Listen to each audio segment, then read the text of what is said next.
Hello, I'm Mark Peikert, and I am here hosting another episode of Work in Blue, hosted by Mark Peikert. That's me. And I am so excited because you guys are going to lose your minds. I have Drew Valentino as my guest today. Drew is new to studio porn. You already know and love him from fan platforms. You know and love him from his extremely well curated Instagram and TikTok videos. He is everyone's favorite 2022 piggy. He's got the chest hair, he's got the pits, he's got it all. I'm like blown away by that intro. I want to bring you to parties to just before I walk in the door. It's where is the lie? I ask you. You're too sweet. Thank you. No, I think that we're going to get into everything, but I feel like a lot of people have come to know you via your social media lately. Yeah. And your social media presence, I think, is one of the best curated of any up and coming studio performer right now because you have an immediately recognizable brand. It is a very sexy brand. It's filling a niche that is kind of empty right now. And you do the thing that I love when porn stars do, which is making your own fetishes part of your persona and part of your performing persona. So when guys are into pits, you are also into pits. Right. And there's just a realism there that I think people really respond to. Right. Yeah. I mean, I appreciate that. That's very nice of you to say that. Yeah. I've always been into pits, and it hit me about what you're talking about is there was a guy that messaged me very early on and said, I'm like blown away because it's a guy that has super amazing bushy pits that's also super into pits. And I was just like, that's a great like thing. Like I didn't even think about that. And you even just said like that I don't remember how you worded it, but like that it's not really exploited much now. And I'm shocked that that's the case. Like it's kind of true. I feel like I'm like the only OnlyFans boy that is like very pit centered and open about it. And I love that. It's like so awesome. So one of my favorite questions for anyone, adult performer or not, is I'm very popular at parties. How did you discover your kink? Like what was the gateway for your kink? Okay, so I have this information like readily available because I started doing a few months ago, I thought of a fun idea that has done really well where on once a week, I send out to at least once a week to my OnlyFans subscribers. I send out to anybody that has auto renew turned on to resubscribe what I've been calling a sex vlog, like a video log, where rather than a video of me fucking or jerking off, you can say that on YouTube where Yeah, this is going. we can say whatever we want. Thank God. I've been holding back so much already. So like a video log where I send like a 3 to 5 minute video talking about my sex life, whether that's like a funny story, whether that's something that just happened where I was 69ing a week ago and there's like an interesting hot story that came out of that, or like something from when I was like 24, you know what I mean? And it's been a hit. Everybody responds like, oh, I really like this. I like to get to know you. I like to hear these stories. They're funny, they're hot. And I've been just kind of each week thinking of a new topic.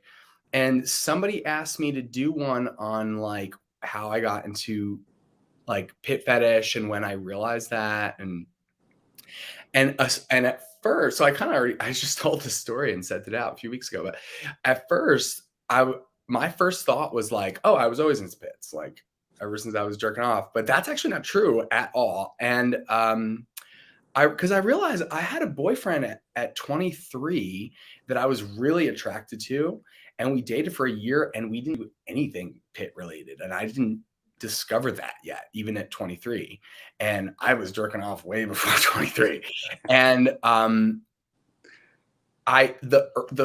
one story that stands out to me is when I went to Montclair State University, and when I was at the university gym.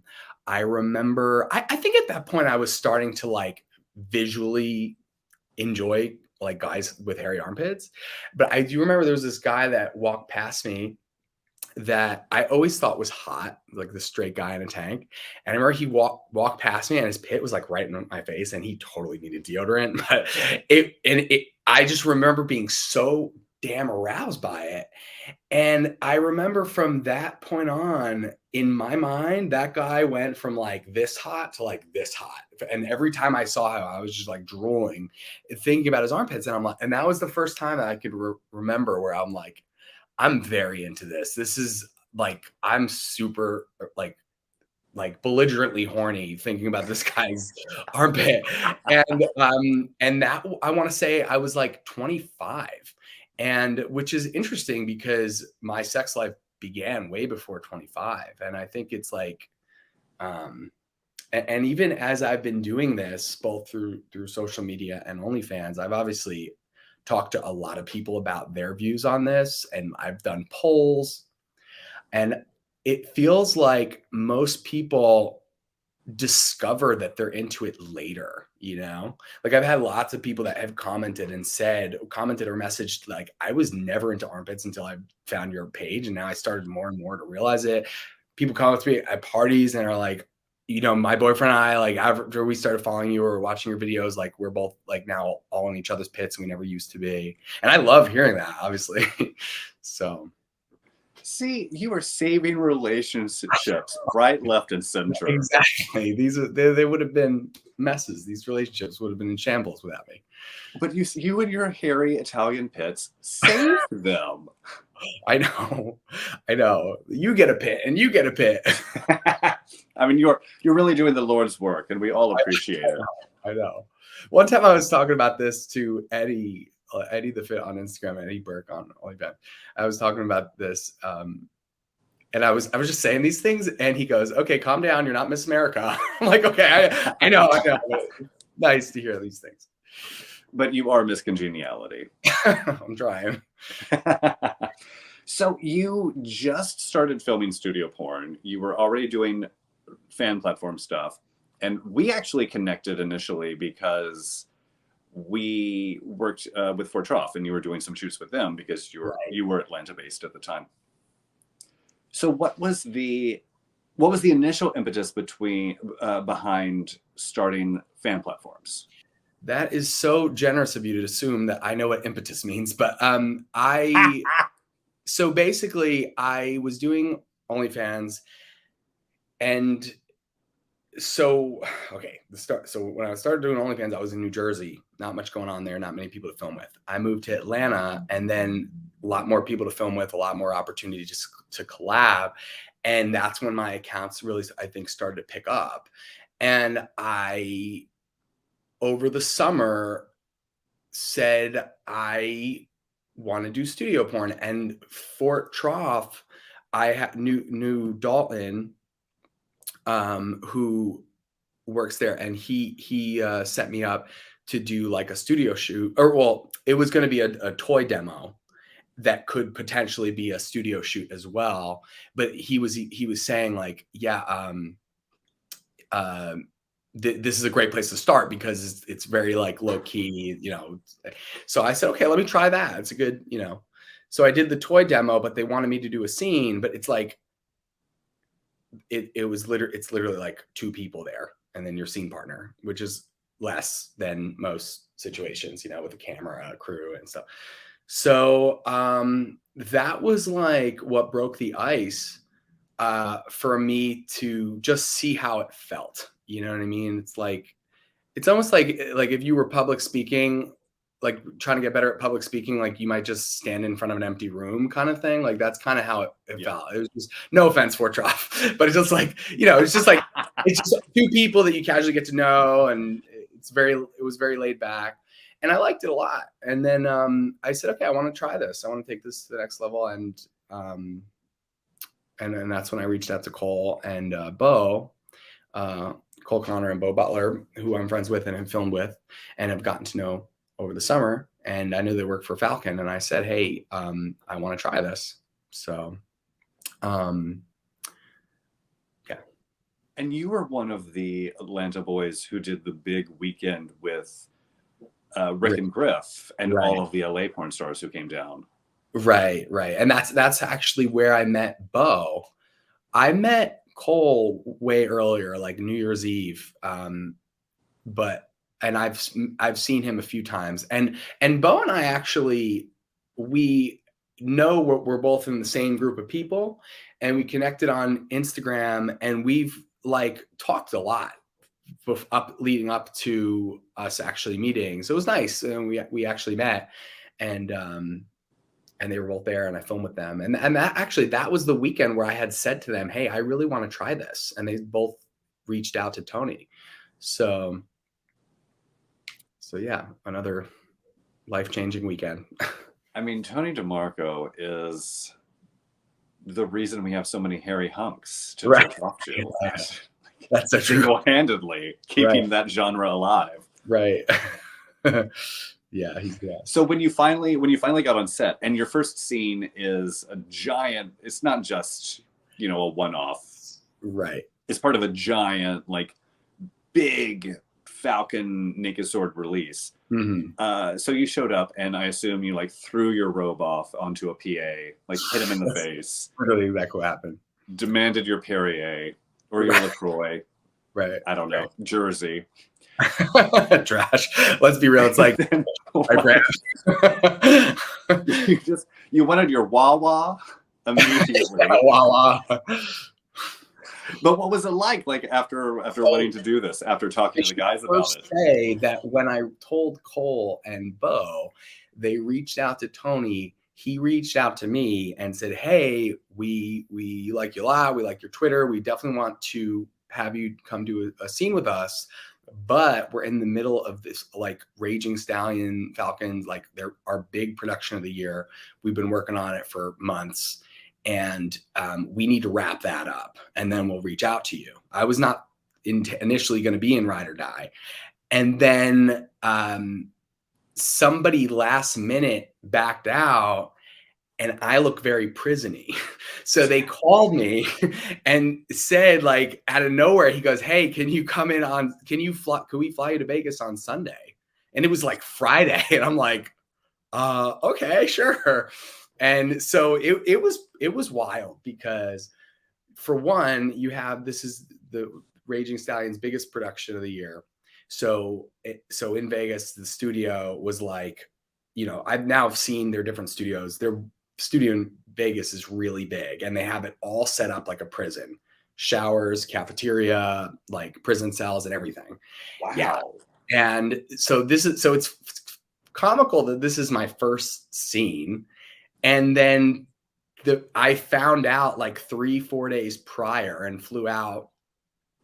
They send me a script to memorize, which, like, I thought it was just like, did somebody order a pizza? But it's like a whole now, again, mind you, because of the level of production that Ride or Die is, that script is way more intense than probably one I'll ever read again. Like, but you know, because I've gotten scripts since that are a third the size, you know what I mean? A quarter of the size. And it's like, okay, you just got to memorize a few lines. This, I had to like study it on the plane and stuff. And so, but yeah, it was wild. It was really cool. I basically was there to film 3 days, Monday, Tuesday, Wednesday. I have a scene on Monday, and I don't know if I'm supposed to say what that is, but I had a scene on Monday and a scene on Wednesday, and then like lots of B-roll acting in between, like on Tuesday and stuff. And it was wild. It was like a full-on prison set, and they had like extras in jumpsuits. And this, like in the trailer, there's even like you could just see like a second of like a fight breaking out. And that was the day where I was like, I love this, and I want to become a porn star, and I want to take this as far as I could possibly take it, because this is amazing. Like the Tuesday, when that fight scene, like it's between me and another guy, so we're kind of like the main focus, and they brought all these extras in at the cafeteria tables. So there's just a bunch of people. So I'm like in front of an audience basically, and I am and basically we had over and over again like throw ourselves at each other as the guards like pulling us away, and like so much commotion. And it was just, I loved every second of it more than the sex. I wonder if I should have just went into acting instead of porn, because that was really cool. I like that a lot. I mean, you were a stand-up comedian. Right. Yeah. So that's the thing. And to be honest, I want to get back into that when I go to LA. But I yeah, I did stand up when I was 21, and I did that for about 3 years. Like occasionally, it's not like it was my 9 to 5 or anything. Every 2 months I would do a set. And So what was your shtick? What was your let me do stand-up the whole persona? thing. um, I don't know if I want to sit through that, but yeah. So like in general, it's a very similar sense of humor that you'd see on my Instagram or TikTok. I just went for shock value a lot, and I just, partly probably offensive. And the thing is, and which also leads into another fun fact about me, is the reason I stopped is because initially I was in school, and so I was recording it and putting on YouTube, and I was making a YouTube channel, and that was actually my first social media thing that started to do well. But I shut it down because I became a teacher, and the students started to find my YouTube channel, and it's not things you would want to say in front of 15-year-old that you're teaching. So I had to, so that's when I kind of stopped. I haven't done stand-up since I was like 24, I think. But I totally want to get back into it. one of my favorite stories is I had a very fancy job, and simultaneously I was 20 years ago. I had a very fancy job, and I was simultaneously doing Cam 4. I was camming. Okay. And I got interviewed because of my job, and it was on this like local news thing in New York City. And I got a DM on my Instagram that was from somebody who was like, "Hey, it's Captain Greg from Cam 4.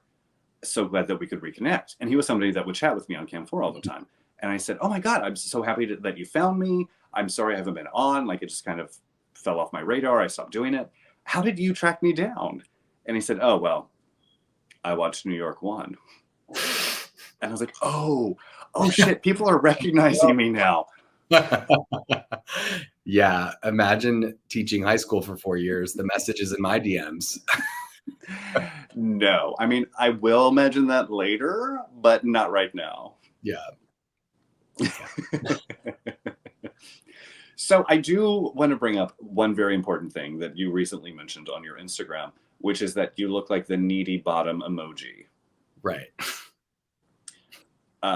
I've never heard that emoji described as a needy bottom, and yet I can no longer imagine that emoji described as anything else. Right. I know. I don't know if I came up with that or if one of my friends did, but it's so accurate. It's just like shiny eyes, just like needing, pleading. Poppers. Like,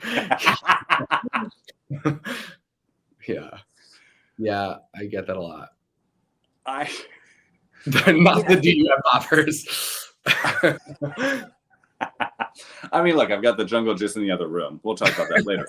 I have a bottom lost and found drawer that's filled with poppers that have been left here since I moved to Atlanta. There's like 12 bottles of poppers in my drawer.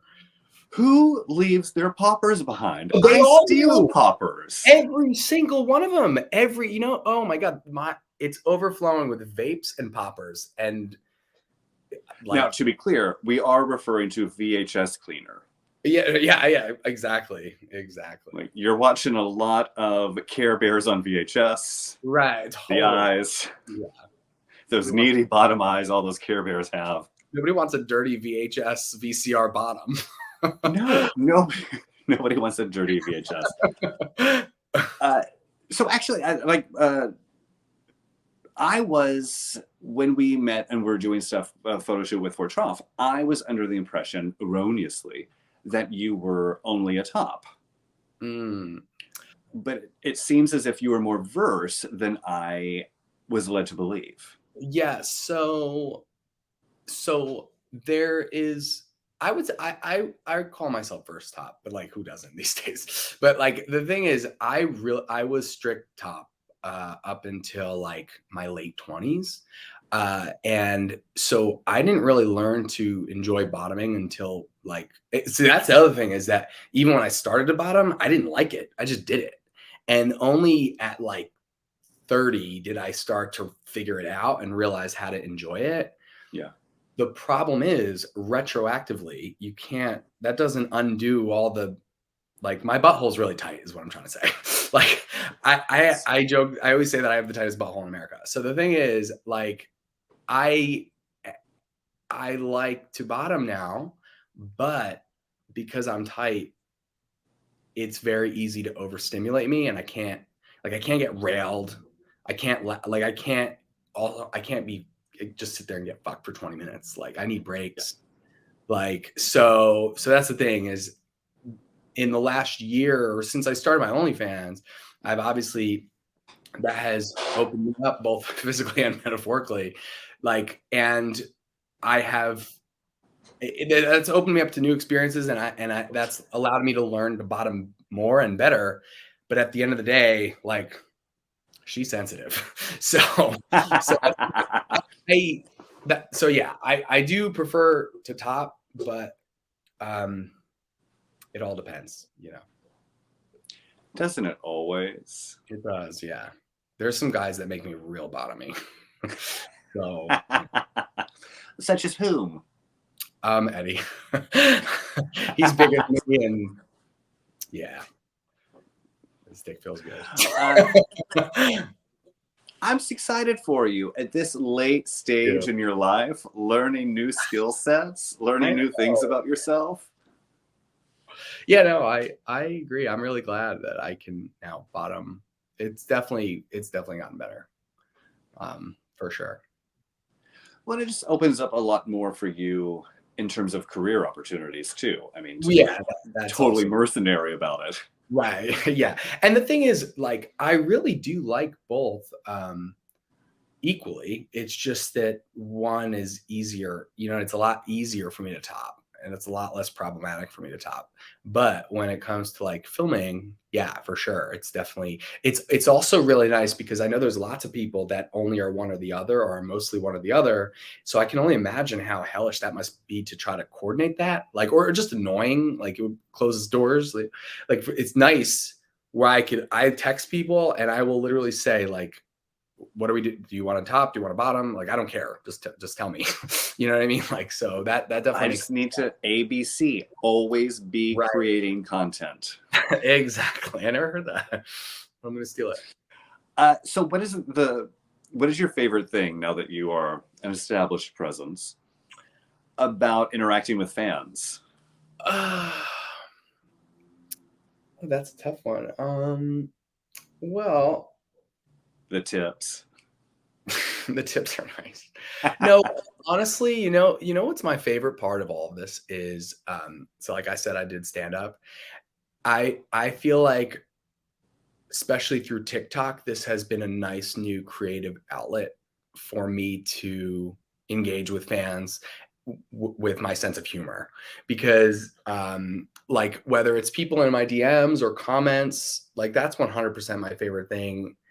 Like I say this all the time, I would much rather somebody think that I'm funny than think that I'm hot. Like that's way more important to me. And my one friend jokes that one day like he's gonna see me at a party and I'm literally gonna be fucking a clown. Like and he's like we just like connect. Like but yes, like for me 100% it's totally the messages and comments I get about funny TikToks or videos or even just because the thing is even my Twitter videos as sexual as they may be, are funny and or have sense of humor. And same thing with my OnlyFans. Like there's lots of funny shit on my OnlyFans, but I'm just naked instead.